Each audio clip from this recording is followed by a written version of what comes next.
Live from Azure, Kentucky, this is Jammin Jon's Wrestling News.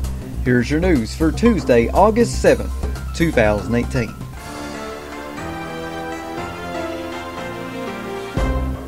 Both Hulk Hogan and Caitlyn were backstage at tonight's Smackdown live show in Orlando, Florida. Caitlyn is part of this year's Mae Young Classic, and Hulk Hogan was just reinstated into the WWE Hall of Fame.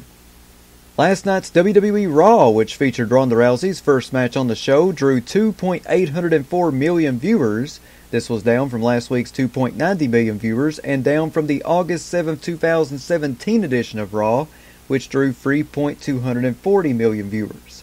Here is the hourly breakdown. Hour number 1, 2.830 million viewers. Hour number 2, 2.854 million viewers. And hour number 3, 2.728 million viewers. In an interview with TVinsider.com, Madison Rayne commented on getting a WWE Opportunity via the Mae Young Classic by saying, "I cried. I turned into such a crier the last couple of years. I don't know if it's because I'm a mutter, but I cried and cried. It just feels really good after 13 years of really hard work and trying to find out who exactly I wanted to be in the ring and figure out exactly what I wanted my career to look like and what story I wanted to tell. I feel like after everything I've done, not to say this is the ending point, but this is such an awesome later chapter in the story of my career." Madison Rayne continued on by saying, "That's 100% my hope. That's 100% my goal. That's what I'm training for and mentally preparing myself for, because I think if you don't go into something like this prepared to make it to the finals and to win the finals, you watch your career take off in an entirely new direction, then you're shortchanging yourself." Glen Jacobs, the newly elected mayor of Knox County, Tennessee, did an interview with Rolling Stone and commented on his future with WWE by saying, "WWE is always going to be a part of me, and hopefully I'll always be a part of it. I haven't ruled out making special appearances every now and then. My main priority is being mayor, of course. My role in the WWE does bring a lot of attention to Knox County, so that's cool. It's just a matter of making sure everything I do, WWE or any other outside stuff, does not impact my role as mayor." Jacobs also discussed his political philosophy, being labeled a libertarian, and brought up the WWE by saying, "I think that's what most people are, but they get so inundated with noise that they don't realize there is another option besides what you generally hear. Basically, I'm a fiscal conservative. When it comes to social issues, do your own thing, but don't put it on other people and don't make other people approve of it. Also, don't make other people clean up your messes and expect other people to fix your life. I think that's something that everyone can relate to. People hear libertarian and wonder what it means. There's baggage associated with that. It's not even a term I try to use that much anymore. One thing about the WWE and fiscal conservatism is that we are independent contractors, which means that we're not subject to withholding tax. The guys actually have to write a check out to the U.S. Treasury, to the IRS. If I were ever to become president, which is not something I plan on doing, the first thing I would do would be to eliminate the withholding tax so that everyone has to write a check. From a wrestler's perspective, it is kind of eye-opening. A lot of our guys think, gosh, how much money are they getting? Then you start seeing some of the waste and it just drives you nuts. The money is actually in your hands and then you have to turn it over." In an update on Matt Hardy's status with WWE and the cryptic tweets that Hardy has sent out, Dave Meltzer of 4FWOnline.com noted the following. Dave Meltzer said, "He said that his lower back and pelvis are fusing together from all the punishment he's taken in his career. He is in pain, not terrible pain, and will be undergoing new rehab treatment that he hopes will help. Everything as far as what he's doing is being played by ear, but those were not retirement tweets. But they were to note that he's not going to be wrestling forever either."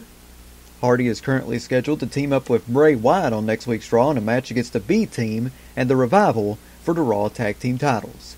Thanks to Fansided.com for the quotes. Sami Zayn had surgery today for his second rotator cuff injury. He posted a photo of himself in the hospital on Twitter and wrote underneath the photo, "Whoever said bilateral rotator cuff surgery wasn't fun, I get to wear a gown." Zayn noted to WWE.com that he hopes to be back in time for WrestleMania 35, but there is currently no timetable for when he'll be back in action. And I send my good vibes and best well wishes out to Sami Zayn. Can't wait to see him back in the ring again. New Japan Pro Wrestling issued the following statement regarding Tama Tonga's recent behavior on social media.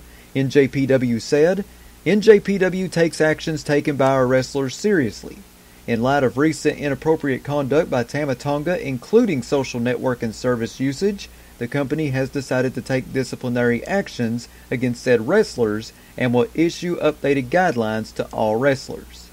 Tonga was temporarily banned from Twitter for posting comments such as this: "I wish your witch butt," gotta keep it PG here, "had a better picture than the pedophile picture you have now for your Twitter account." Mick Foley said the following on Twitter regarding the Paul Heyman interview segment on Raw last night. Mick Foley tweeted, "Absolutely could not take my eyes off the TV during that at Heyman Hustle at Renee Young WWE interview. Mesmerizing. Hashtag Raw Jacksonville." The WWE announced the following today. On the heels of the most watched season of Total Bellas, E! Entertainment has greenlit a 4th season of the hit series following the lives of Nikki and Brie Bella. Season 3 of Total Bellas saw Nikki make one of the most challenging decisions of her life in opting to call off her high-profile wedding to John Cena. Brie balancing being a new mom and a successful businesswoman with her sister, and Daniel Bryan's sensational return to the WWE ring. The 3rd season also gave viewers a glimpse into Nikki and Brie's continued growth as entrepreneurs as they expand their businesses and launch new brands, from apparel to wine with Birdie B and Belly Rodici. The Bella Twins will also continue to be featured on E's hit series Total Divas, premiering its 8th season on Wednesday, September 19th at 9 p.m. Eastern Time, 6 p.m. Pacific Time. The new season will cover what comes next for Brie and Nikki, the return of Paige, and the road to Nia Jax's highly anticipated Raw Women's Championship match. Nikki Bella and Brie Bella also serve as executive producers of E! Network's Total Bellas. As previously noted yesterday, indie wrestler Sam Adonis got backlash for using homophobic slurs at a Rev Pro event over the weekend. The promotion released the following statement regarding Adonis. This is what Revolution Pro said on Twitter. "We would like to take this opportunity to address the actions of Sam Adonis last night. While no one instructed Adonis to say those words, it took place on our show, and for that we have to apologize. We are proud of not just the British wrestling scene, but the British wrestling community that has been a huge part in our nation becoming a focal point of the entire wrestling world. Quite simply, that community extends beyond the locker room and into the crowd. Alongside many other like-minded professional wrestling companies, we are proud to embrace all cultures, races, sexes, and sexualities. We want everyone to feel safe and comfortable and be able to take for granted the fact that no matter what problems may be affecting you on the outside world, for those hours you are with us, you are able to suspend your disbelief, forget about all your troubles, and have a great time. The fact that this wasn't possible for a brief moment last night breaks our heart. We believe that Adonis, who has made a career of being a controversial Trump flag-waving character in Mexico, misjudged the situation, had no malicious intent in his words, and do not reflect the views of himself as a person. There is an argument between separating fiction from reality. However, we also believe that as the line gets blurred, we need to make it perfectly clear that this type of language is unacceptable and will not be tolerated. Sam Adonis was factored in as a big part of our Summer of Independence. However, we have rescinded those dates, and his segment from last night's show will not be appearing on RPW On Demand. We will also be putting procedures in place to ensure that something like this never happens again. In closing, we would ask that rather than using this as a chance to attack another human being, let's recognize that everyone makes mistakes and use this as an opportunity to focus on the real issues and to educate and help people understand why this type of behavior is unacceptable in any environment, and to do our bit in helping eradicate this type of language from society." And finally, here on Jammin Jon's Wrestling News, here is the current card for the All In event on September 1st. For the 0-hour pre-show, the Briscoes versus Frankie Kazarian and Scorpio Sky, and the over-budget battle royal between Jordan Grace, Moose, Rocky Romero, Colt Cabana, Ethan Page, and someone to be determined. And on the main show, Madison Rayne will take on Tessa Blanchard, Britt Baker, and Chelsea Green. Stephen Amell will take on Daniels. Rey Mysterio, Bandito, and Phoenix will take on the Young Bucks and Kota Ibushi. Adam Page will take on Joey Jelena with Penelope Ford. Okada will take on Neville and Marty Scurll.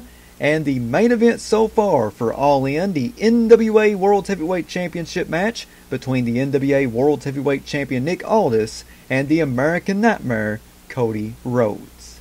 So that's what it looks like right now as of August 7th. While not officially announced yet, Kenny Omega vs. Pentagon Jr. is also rumored for the event. All In will be available on traditional pay-per-view, Fight TV, and ROH's Honor Club streaming service. And that is your news for Tuesday, August 7th, 2018. Check back here tomorrow for another Jammin Jon's Wrestling News Flash Briefing on Amazon Alexa devices. Big shout out to everybody listening to this on YouTube. Subscribe to my YouTube channel if you haven't already. Stewie Family is the name. Follow me on Twitter at John Caldwell, JONCOLWELL. Follow me on Instagram, the Jammin Jon. If you'd like to sponsor Jammin Jon's Wrestling News, or you're a wrestling promotion wanting to get your next big event out through the awesome power of Amazon Alexa, you can go and email me at jzcaldwell@gmail.com.